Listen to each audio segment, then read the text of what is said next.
তো এটি হলো আইফোন 10। তো গাইস এখন 2026 সালে এসে ফোনটি নেওয়া কেমন হবে সেটা নিয়ে আজকে আমরা কথা বলবো। তো গাইস সর্বপ্রথম যদি আমরা ফোনটির ডিসপ্লে নিয়ে কথা বলি, তো ডিসপ্লে রয়েছে 5.8 ইঞ্চির একটি রেটিনা ওলেড ডিসপ্লে। এটি লঞ্চ হয়েছে 2017 সালে। তো গাইস ফোনটির উপরে একটি নচ আছে, এটি দেখতে হবে। এটি পিছন দিয়ে এরকম দেখতে, এটি হলো অ্যালুমিনিয়ামের তৈরি। তো এটির ওজন হলো 174 গ্রাম মাত্র। তো গাইস এটির গোটা বডিটি অ্যালুমিনিয়াম দ্বারা তৈরি, আপনারা যেমন ভিডিওটা দেখতে পাচ্ছেন, এবং এটির গ্লাসটা বেশ ভালো প্রকৃতির, সহজে ভাঙবে না।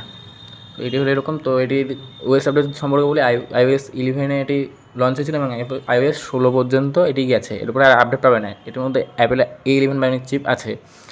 তো গাইস এই ফোনটির গরম হবে ঠিকই, হালকা একটু গরম হবেই, কারণ পুরোনো আইফোন বলে কথা। এটির মধ্যে ব্যাটারি খুবই কম লাগানো রয়েছে। তো এটি আমি ব্যাটারি সেকশনে বলছি আপনাদের। তো এটার মধ্যে রয়েছে শুধুমাত্র 2716 mAh ব্যাটারি। তো এটি হালকা একটু গরম হবেই, এটির মধ্যে আপনার ল্যাগ লুক কিচ্ছু পাবেন না, হালকা গরম হবেই, ল্যাগ পাবেন না। এটা আইফোন 8 প্লাসের তুলনায় অনেক কিছু এটির মধ্যে ভালো করা হয়েছিল। তো এখন আমরা চলে যাব হলো ক্যামেরা সেকশনে। তো গাইস ক্যামেরা সেকশনে এটির মধ্যে ইউজ হয়েছে 12 মেগাপিক্সেলের একটি মেন ক্যামেরা এবং 12 মেগাপিক্সেলের একটি টেলিফোটো ক্যামেরা। উপরেরটা হলো টেলিফোটো ক্যামেরা এবং নিচেরটা হলো মেন ক্যামেরা 12 মেগাপিক্সেলের। ওএসও আছে এই ফোনটিতে।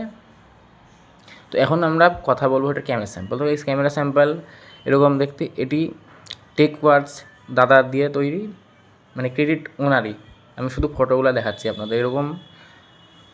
তো ফোনটির এখনও ডিলেট ভালোই পাবেন এবং ভিডিও এটার পুরোই মাখন, 4K 60 FPS চালাতে পারবেন আপনারা। এখনও তুখার ক্যামেরা আছে গাইজ এখনও বেশ, সামনের আছে 7 মেগাপিক্সেলের একটি ক্যামেরা। তো এই নচ এটাই আছেই।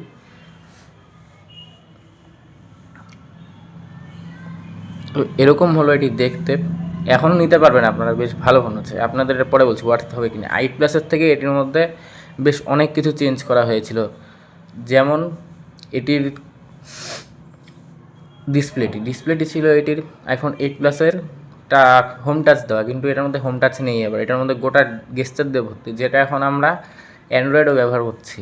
তো এটি হলো এরকম দেখতে বেশ। তাহলে চলো তখন আমরা দাম সম্বন্ধে জেনে নিই। তো এই 64 জিবির জন্য আপনাদের ম্যাক্স টু ম্যাক্স 12,000 পর্যন্ত দেওয়া উচিত, এবং এই 256 এটি 15,000 পর্যন্ত ম্যাক্স।